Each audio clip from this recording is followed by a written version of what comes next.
Já, komið sæl og velkomin í Grænvarpið, hlaðvarp Landsvirkjunar. Hér hjá mér Ívar Kristinn Jasonarson, sérfræðingur í deild loftslags- og grænna lausna. Vertu velkomin. Takk fyrir það.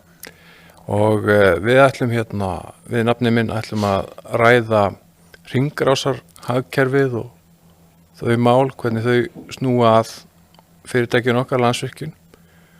Og kannski við byrjum bara á því svona hvernig fellur okkar starfsemin og heyrir maður þetta hugtak hringrásarhagkerfi, heyrir það ótt og títt án þess að kannski maður gerir sér fyllilega grein fyrir hvað það þýðir. En hvernig fellur okkar starfsemi að hringrásarhagkerfinu? Já, það er góð spurning. Hringrásarhagkerfi náttúrulega eins og þú segir svona hugtak sem mikið umræðinni og hefur svona aukist bara undanfarin ár og ekki ástæðulausu. Svona ásælni mannkyns bara í auðlindir jarðar sífellt að aukast og það er mikilvægt að við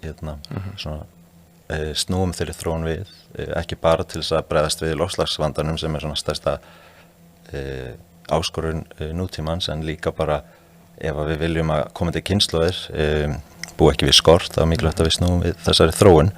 Og þá svona eina af þessum lausnum sem hefur verið nefnd er að færa okkur úr þessu línulega hagkerfi, þar sem við rauninni tökum auðlindir, öflum hráefna úr náttúrunni, vinnum einhverja vöru og neytum hennar og hendum henni svo.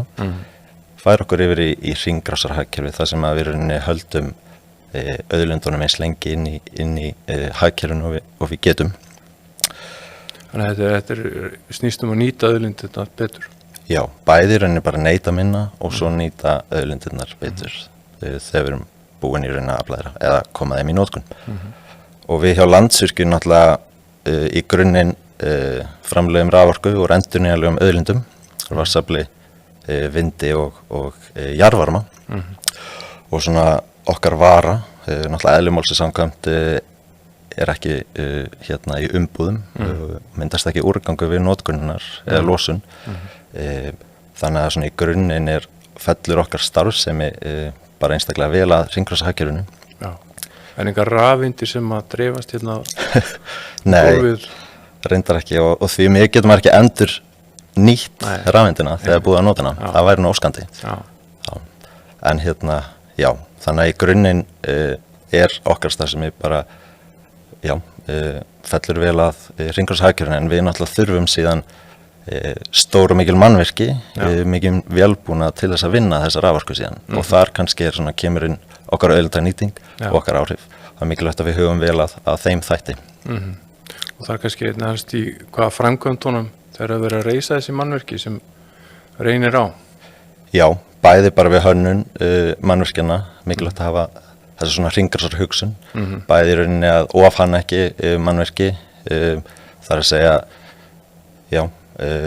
svona hanna þau þannig að í rauninni við þurfum lágmarksauðlindir eða auðlindanótkun í þau, hanna þau svo þau endist vel, svo við þurfum í rauninni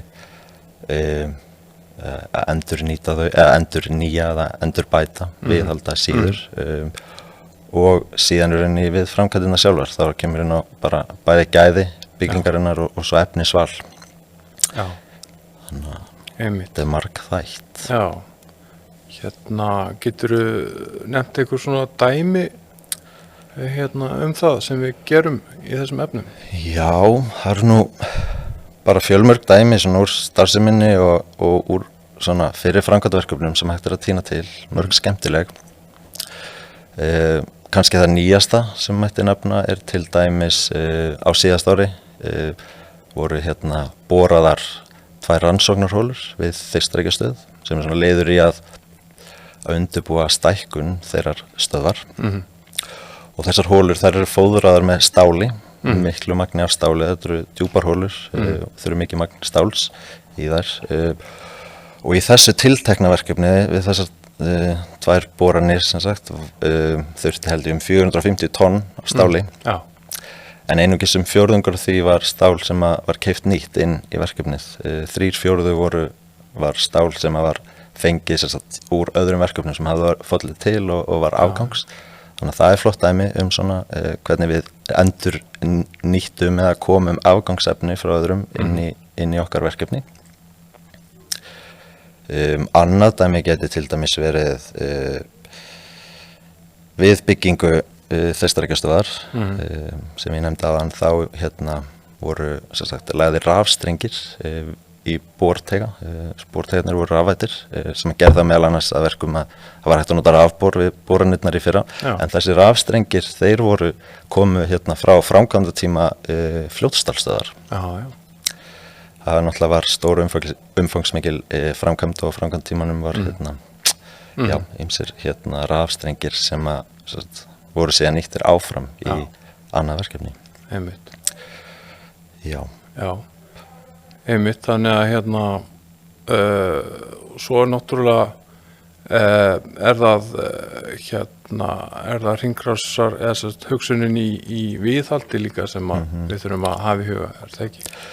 Jú, eins og nefndi að hann mikilvægt að halda sem sagt auðlindunum eins lengi inn í hagkerfinu í rauninni og við getum þegar við erum búin að taka þær í notkun og það sem kannski svona snertir okkur þar helst á viðhaldið mitt á mannvirkjum og búnaði og Landsvirkjun hefur í gegnum tíðina lagt mikla áherslu á viðhald, gott fyrirbyggjandi viðhald í rauninni til að koma í veg fyrir ótímabærar endurbætur eða endurnýjun og sem dæmi má nefna í rauninni að bara ég held að vél 1 í Kröflu hafi verið sett upp kringum 1980 og ég held að uppgefin líftími frá framleiðanda sé 30 ár en hún er bara ennþá í fullu fjöri rúmum 40 árum síðar sem að sýnir bara hversu gott viðhald rauninni er náttúrulega með valin mann og valda konu í hverju starfi hjá okkur bæði í viðhaldinu og endurbætum og eignastýringu og svo framvegis svo er líka skemmtilegt dæmi Gufukverfillin í Bjarnarflagi sem var byggð held í kringum 1970 Gufukverfillin þar hann í rauninni var keyptur og notaður frá sykurverksmiðju í Bretlandi og hann var framleiddur held í 1934 eitthvað svoleiðis og gekk alla leið fram til 2018 held ég þegar hann var endurnýjaður og var rúmlega áttræður. Það er ansi góð nýting. Hverfill með sál. Já, heldur betur. Sem sagt eins og fyrir utan þetta allt saman og þessa stóru starfsemi sem er kannski viða meiri hjá okkur þá höfum við líka þessa hugsun á bakvið eyrað í svona smærri atriðum ef svo má segja þótt þau skipti máli eins og til dæmis bara í mötuneytinu hjá okkur. Já, það er alveg rétt. Við reynum svona, bara leggjum okkur fram við að gera vel hvar sem það er í starfseminni, hvort sem það er í þessum stóru framkvæmda og viðhaldsverkefnum, þar sem að efnismagnið og svona, umfangið er mjög stórt en eitthvað líka í bara svona almennum skrifstofurekstri og þar með talið mötuneytunum hjá okkur.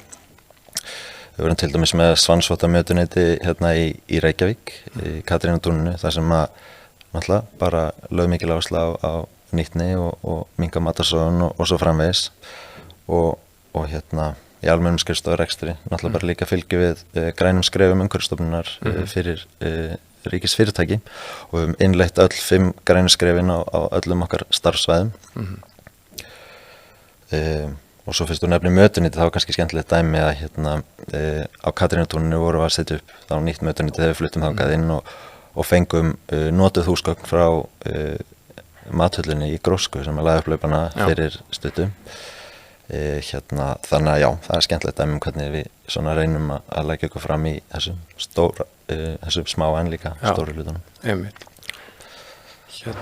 En svona til framtíðar og hvernig er regluverkið í kringum þetta allt saman og eru kröfur að aukast og hvernig ætlum við að koma til móts við þær? Svona í gegnum tíðina hafa kannski svona reglugerð umhverfið eða kröfurnar aðalega snúist í rauninni að úrganginum. Þegar auðlindirnar eru orðnar úrgangi, að þú flokkir það, komið því í sem bestan farveg, en það var kannski vantað einhverja svona hvata eða svona umræðu eða eitthvað inn í regluverki sem að í rauninni ýtir fyrirtækjum í átt að þessari endurnotkun og í rauninni halda áfram að í rauninni koma þessum efnum eða hráefnum eða auðlindum áfram í notkun innan hagkerfisins áður en það verður að úrgangi, í rauninni lengja líftíman. En þetta að breytast og það að koma ýmsar reglugerðir frá meðal annars Evrópusambandinu sem að verða allum líkindum innleiddar hér. Já. Það sem í rauninni verið að leggja meira og meira áherslu á þetta og í rauninni að gera við og viðhalda í staðan fyrir að í rauninni henda og kaupa nýtt. Já. En svo líka flötur á þessu í starfsemi kannski sérstaklega jarðvarmastöðva hjá okkur, það það sem við köllum fjölnýtingu auðlindastraumana sem við nýtum affallsvatn og það sem fellur til raforkuframleiðsluna. Það þó nokkur svoleiðis starfsemi í kringum okkar rekstur, það ekki? Jú, það má alveg segja það. Náttúrulega bara svona mjög skemmtilegt dæmi og nátengt starfseminni. Til dæmis eru jarðböðin við Mývatn, eitt dæmi slíka svona fjölnýtingu. Það má alltaf gera betur þar og við erum alltaf að leita leiða og nýra tækifæra þegar kemur að því að nýta í rauninni jarðvarmaauðlindina betur. Þannig að það mikil svona þróun og gróska í því og nýsköpunardeildin hjá okkur bara á fullu að vinna í þeim málum hverjum degi. Og í rauninni ef við horfum líka bara á svona almennt á orkuvisluna þá náttúrulega okkar hlutverk að hámarka verðmæti auðlindarinnar sem okkur treyst fyrir og svona okkar stefna í þessum málum bara hámarka nýtingu og það hægt að gera á ýmsan hátt meðal annars náttúrulega með auknu rennsli vegna aukinna bráðnunar jökla vegna loftslagsbreytinga þá náttúrulega það skapa tækifæri fyrir okkur og meðal annars gert það að verkum að við hefum geta bara byggt okkar nýjastu vatnsaflsstöð Búrfellsstöð 2 sem að nýtir þetta aukna rennsli og nýtir þá í rauninni auðlindina betur. Já. Og við erum að horfa á í undirbúningi stækkanir á öðrum virkjunum náttúrulega undirbúningi til dæmis stækkun Sigöldustöðvar það sem að í rauninni meira því að auka afl í kerfinu sem gerir það verkum að mjög hægt að nýta auðlindina betur. Já. Og svo náttúrulega mætti líka nefna að sala á skerðanlegri orku gerir það verkum að við getum nýtt auðlindina betur. Einmitt. Þannig að í rauninni það er svona margvísleg þættir okkar starfsemi sem að gera það verkum að í rauninni við svona reynum að hámarka nýtingu endurnýjanlegra orkuauðlinda eins mikið að við getum. Skerðanlega orkan er í raun og veru bónusorka sem kaupendur kaupa á lægra verði og svona umframorka í kerfinu má segja. Þannig að hún er ekki keypt nema hún sé til staðar og þannig nýtum við það sem að er í kerfinu alla orkuna betur. Algjörlega, já. Einmitt. Og svo náttúrulega svona grunnstarfsemi Landsvirkjunar náttúrulega hún fellur mjög vel að þessu hugtaki hringrásar hagkerfinu. Við erum að nýta í tilfelli vatnsins auðlind sem að endurnýja sig sjálf. Þannig að er það ekki, má ekki segja það svona í stóra samhenginu að það sé kannski okkar stærsta framlag eða eitthvað? Jú, ég myndi segja það. Já. Og eins og við komum inn á hann alltaf fellur okkar starfsemi einstaklega vel að hringrásar hagkerfinu en notum náttúrulega bara einungis endurnýjanlegar auðlindir til okkar í rauninni framleiðslu, inn í okkar framleiðsluferli ef við horfum okkur svona sem hefðbundið framleiðslufyrirtæki þá erum við svona, frábrugðin kannski öðrum framleiðslufyrirtækjum þegar kemur að þessu. Og svo náttúrulega ef við horfum síðan á orkuskiptin og í hvað orkan fer og við skiptum því út fyrir jarðefnaeldsneyti sem er náttúrulega óendurnýjanleg auðlind og enda bara sem útblástur í andrúmsloftið þá er það náttúrulega líka stórt framlag inn í hringrásina. Það áhugaverð greining sem að hann Guðmundur Steingrímsson fyrrverandi þingmaður og umhverfis- og auðlindafræðingur gerði núna held ég fyrir 1 eða 2 árum á í rauninni hringrásar hlutfalli íslenska hagkerfisins. Já. Bara mörguleiti mjög áhugaverð greining þar sem hann í rauninni svona greinir efnisflæði bæði það sem við flytjum inn en líka það sem við bara öflum úr náttúrunni hérlendis og í rauninni í hvað þær auðlindir fara hér innanlands. Þessi greining sýnir rauninni að helmingur alls efnis sem að neytt er hér eru rauninni jarðefnaeldsneyti í einu eða öðru formi, hvort sem það er beint til að knýja Já. bíla eða önnur tæki eða bara í rauninni í formi vöru sem fluttir hingað inn, til dæmis plastvöru og þess þar. Þannig að mikilvægt til þess að auka hringrás bara hér og annar staðar er að skipta út jarðefnaeldsneyti í bæði bara í samgöngum en líka bara í framleiðsluferlum. Já, einmitt nákvæmlega. Já. Þannig að þér líst bara svona vel á framhaldið og þetta mikla framkvæmda tímabil sem núna fyrir hönd hjá okkur ef allt gengur áskum og við getum staðið okkur jafnvel ennþá betur en áður í þessum efnum. Já, við allavega stefnum að leggja okkar fram þegar kemur að þessum málum og náttúrulega eins og nefnir stórt framkvæmda tímabil framundan öllum líkindum hjá fyrirtækinu. Mikilvægt að við hugum að þeim auðlindum sem fara í okkar mannvirki, þau náttúrulega eru hönnuð og byggð til þess að standast tímans tönn og munu vonandi standast lengi.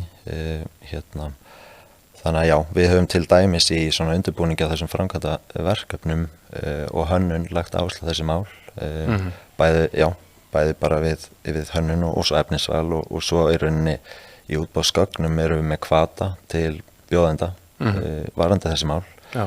Notum meðal annars tæki sem við kallum innra kolefnisverð, þar sem að við erum í rauninni að leggja mat á þá aðalega loftslags áhrif verkefnana og taka það inn í ákvarðanatöku þegar kemur að í rauninni vali á bjóðendum. Já, þannig að þau eru verðluð inn í tilboði. Já, tekin til greina, þannig að í rauninni ekki einungis tilboðsfjárhæð bjóðenda gilda við vala á bjóðendum heldur einnig svona umhverfisáhrif, aðalega lofslagsáhrif. Já, einmitt. Já, þá held ég að þetta séu bara ágætis loka orð í grænvarpinu þessu sinni og þakka ég bara kærlega fyrir komuna, Ívar. Já, takk fyrir það nafni. Sjáumst í næsta þætti.